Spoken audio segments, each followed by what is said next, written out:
Hello दोस्तों, मैं यानी अजय कुमार आपके अपने यूट्यूब चैनल प्रोग्रेसिव जोन में स्वागत करता हूं। आज हम देखेंगे जीके से रिलेटेड कुछ महत्वपूर्ण क्वेश्चन। तो बिना समय गवाए हुए देखते हैं कुछ अच्छे क्वेश्चन, है ना। तो पहला क्वेश्चन है कि कम्युनिस्ट पार्टी के संस्थापक कौन है। इसका आंसर आपको देना है कमेंट बॉक्स में। हम कम्युनिस्ट पार्टी के संस्थापक कौन थे। नंबर 1 है M.N.. Roy, number 2 Jawaharlal Nehru, number 3 Bhimrao Ambedkar, M.K. Gandhi.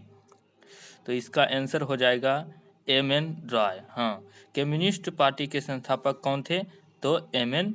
Roy. यहाँ आंसर हो जाएगा ए यानी एम.एन. रॉय।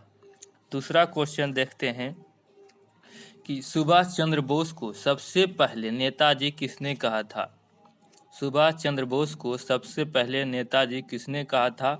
गांधी जी ने, हिटलर ने, रविन्द्रनाथ टैगोर ने या फिर सरोजिनी नायडू ने। तो इसका आंसर हो जाएगा हिटलर। क्या हो जाएगा, हिटलर, यानी 2 नंबर ऑप्शन। सुभाष चंद्र को सबसे पहले नेताजी किसने कहा था, तो हिटलर ने कहा था। आगे देखेंगे, तीसरा क्वेश्चन है कि किस मुगल बादशाह की मृत्यु भारत की सीमा से बाहर हुई। किस मुगल बादशाह की मृत्यु भारत की सीमा के बाहर हुई। तो ऑप्शन है शाह आलम द्वितीय, अकबर द्वितीय, कोई नहीं या फिर बहादुर शाह जफर। तो इसका आंसर हो जाएगा बहादुर शाह जफर। इसको बोला जाता है इसे शाह ए बेखबर के नाम से भी जाना जाता है। आगे देखते हैं, अगला क्वेश्चन है किस भारतीय को सबसे पहले नोबेल पुरस्कार से पुरस्कृत किया गया। किस भारतीय को सबसे पहले नोबेल पुरस्कार से पुरस्कृत किया गया। ऑप्शन है अमर्त्य सेन, सी.वी. रमन, रविन्द्रनाथ टैगोर या फिर सत्यजीत प्रकाश। तो इसका आंसर हो जाएगा रविन्द्रनाथ टैगोर, जो कि 1913 में गीतांजलि साहित्य के लिए दिया गया था। सबसे पहले नोबेल पुरस्कार किसे दिया गया, तो रविन्द्रनाथ टैगोर। कब दिया गया, तो 1913 में। कब दिया गया, 1913 में। अगला क्वेश्चन देखेंगे कि 1940 में अगस्त प्रस्ताव प्रस्तुत करने वाला वायसराय कौन था। हाँ, 1940 में अगस्त प्रस्ताव प्रस्तुत करने वाला वायसराय कौन था। तो ऑप्शन है वेलिंगटन, लिन लिथगो, लॉर्ड रीडिंग, लॉर्ड या फिर लॉर्ड डलहौजी। तो इसका आंसर हो जाएगा लॉर्ड लिथगो, है ना। अगस्त प्रस्ताव सबसे पहले प्रस्तुत किसने किया था, तो लॉर्ड लिथगो ने, है ना। अगला क्वेश्चन देखेंगे कि भारतीय राष्ट्रीय कांग्रेस का महात्मा गांधी द्वारा एकमात्र अध्यक्षता कब की गई थी। तो ऑप्शन है 1924, 1920, 1926, 1928। तो इसका आंसर हो जाएगा 1924, जो कि कहाँ किया गया था, बेलगांव में। महात्मा गांधी द्वारा एकमात्र कांग्रेस की अध्यक्षता की गई थी। कब, 1924 में। और कहाँ किया गया था, तो उस स्थान का नाम है बेलगांव। क्या है, बेलगांव। आगे देखेंगे, अगला क्वेश्चन है कि किस मुगल बादशाह की मृत्यु भारत की सीमा के बाहर हुई है। ये रिपीटेड क्वेश्चन है, इसका आंसर जरूर देना है कि किस मुगल बादशाह की मृत्यु भारत की सीमा के बाहर हुई। ऑप्शन है शाह आलम द्वितीय, अकबर द्वितीय, कोई नहीं या फिर बहादुर शाह जफर, जिसे शाह ए बेखबर के नाम से भी जाना जाता है। तो इसका आंसर तो आपको ऑलरेडी पता है, क्या हो जाएगा, बहादुर शाह जफर, जिसे शाह ए बेखबर के नाम से भी जाना जाता है ना।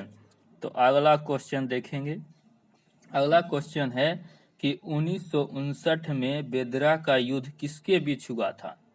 1959 में बेदरा का युद्ध किसके बीच हुआ था। पुर्तगाल और अंग्रेज के बीच, या फिर अंग्रेजी और डेनिश के बीच, डच एवं अंग्रेज के बीच, या फ्रांसीसी और अंग्रेज के बीच। तो इसका आंसर हो जाएगा डच और अंग्रेज के बीच। बेदरा का युद्ध कब हुआ था? तो 1759 में। किसके बीच हुआ था? तो डच एवं अंग्रेज के बीच हुआ था, है ना। आगे के क्वेश्चन देखेंगे। सुभाष चंद्र बोस को सबसे पहले नेताजी किसने कहा था? ये भी शायद रिपीटेड क्वेश्चन है, इसका आंसर जरूर देना है। कि सुभाष चंद्र बोस को सबसे पहले नेताजी किसने कहा था? गांधी जी, हिटलर, रविन्द्रनाथ टैगोर या फिर सरोजिनी नायडू। तो इसका आंसर हो जाएगा क्या? इसका आंसर हो जाएगा हिटलर। यहाँ रविन्द्रनाथ टैगोर भी ऑप्शन में दिया हुआ, तो इसके बारे में बता दें थोड़ा बहुत कि रविन्द्रनाथ टैगोर को सबसे पहले साहित्य का नोबेल पुरस्कार दिया गया था 1913 में। और किसके लिए दिया गया था? तो गीतांजलि के लिए दिया गया था, है ना। तो आगे क्वेश्चन देखते हैं।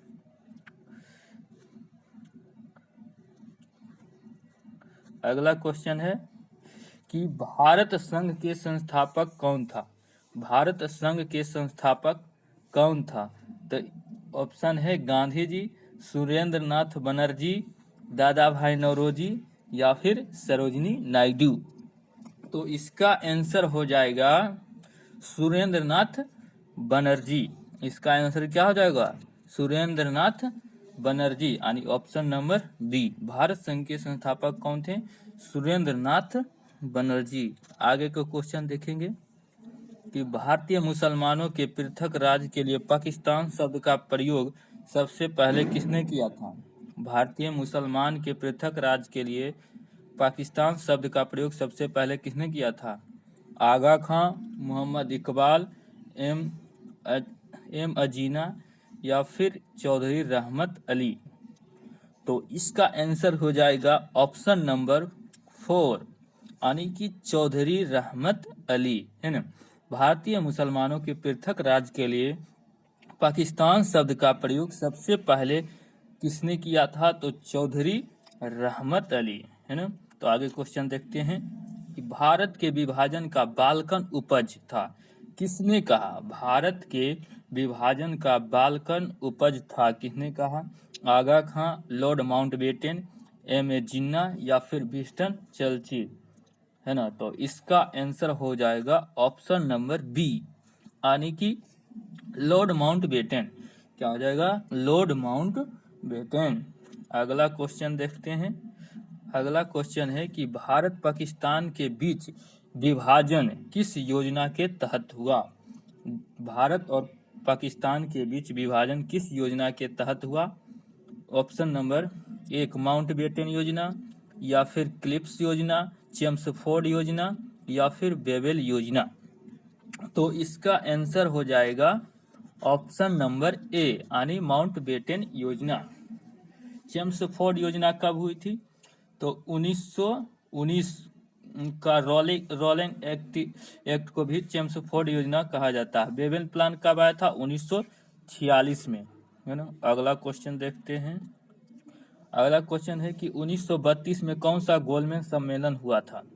पहला, दूसरा, तीसरा या फिर चौथा? 1932 में कौन सा गोलमेज सम्मेलन हुआ था? तो इसका आंसर हो जाएगा दूसरा।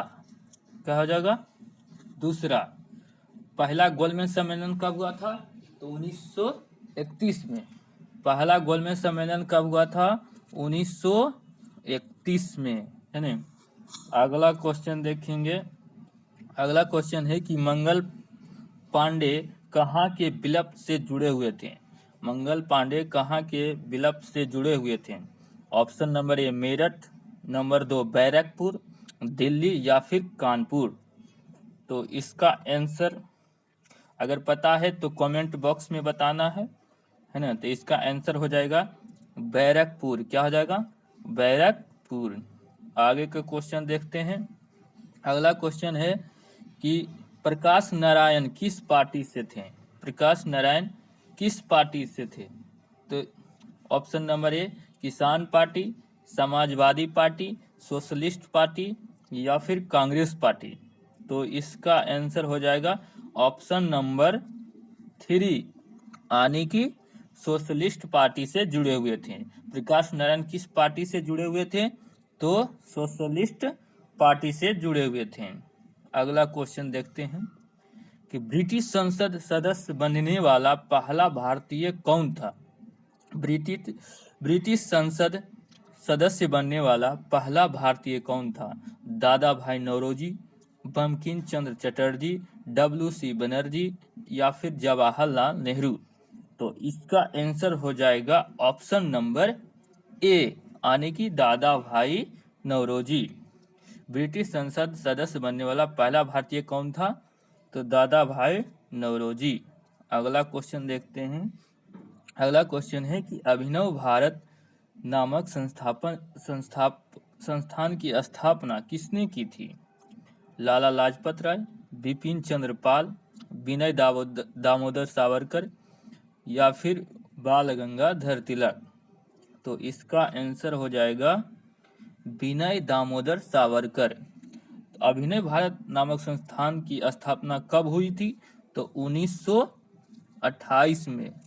कब हुई थी, 1928 में। किसने की थी, तो विनय दामोदर सावरकर, जिसे BD सावरकर भी कहा जाता है। अगला क्वेश्चन देखेंगे। अगला क्वेश्चन है कि दयानंद सरस्वती प्रार्थना समाज की स्थापना जो कि 1875 में किए थे।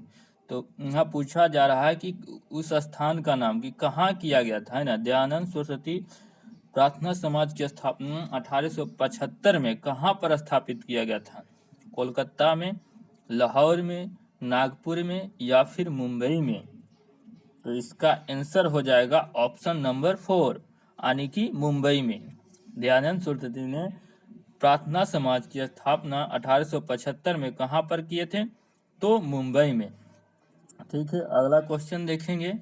अगला क्वेश्चन है कि USA में सैन फ्रांसिस्को में गदर पार्टी की स्थापना किसने की थी। USA में सैन फ्रांसिस्को में गदर पार्टी की स्थापना किसने की थी। नंबर 1 लाला लाजपत राय, बिपिन चंद्र पाल, नंबर 3 लाला हरदयाल या फिर बाल गंगाधर तिलक। तो इसका आंसर हो जाएगा लाला हरदयाल, यानी ऑप्शन नंबर 3।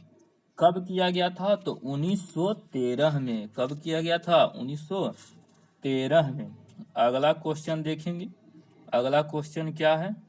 अगला क्वेश्चन है कि निष्क्रिय प्रतिरोध सिद्धांत का प्रथम प्रवक्ता कौन था। निष्क्रिय प्रतिरोध सिद्धांत का प्रथम प्रवक्ता कौन था। Arvind Ghosh, sir William Jones, Lala Hardayal या फिर बाल गंगाधर तिलक।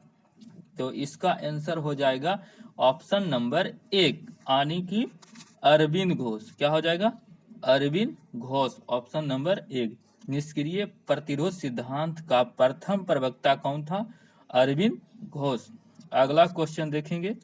अगला क्वेश्चन है रिपीटेड क्वेश्चन है, इसका आंसर बताना है। USA में सैन फ्रांसिस्को में गदर पार्टी की स्थापना किसने की थी। तो इस ऑप्शन है लाला लाजपत राय, बिपिन चंद्र पाल, लाला हरदयाल या फिर बाल गंगाधर तिलक। तो इसका आंसर हो जाएगा लाला हरदयाल। क्या हो जाएगा, लाला हरदयाल। तो आज इतना ही रहने देते हैं, है ना। इसी के साथ जय हिंद, जय भारत।